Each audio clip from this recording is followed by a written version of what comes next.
মাছ ধরার জালে আটকা পড়ে বিরাট সেই জীব। মাছ ভেবে ডাঙায় তুলতেই আতঙ্কিত হয়ে পড়েন মৎস্যজীবীরা। জালে জড়িয়ে পড়ায় পালাতে পারেনি এই জীবটি।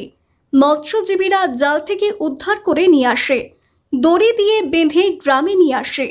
মাছের বদলে জালে উঠে এলো ঘড়িয়াল। মাছের জাল ফেলতেই জালে উঠে এলো বিশাল এক আকারের ঘড়িয়াল।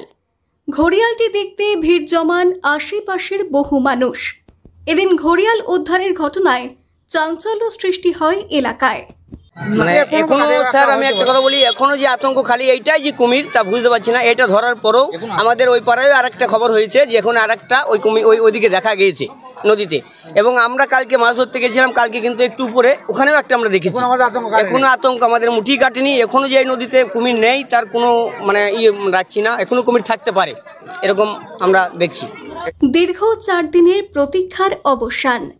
অবশেষে ভরতপুরের বাবলা নদীতে উঠে এলো মৎস্যজীবীদের জালে মেছো কুমির, অর্থাৎ যা ঘড়িয়াল নামেই পরিচিত। ঘড়িয়াল উদ্ধার করতে গিয়ে দুটো জাল ছিঁড়ে গিয়েছে।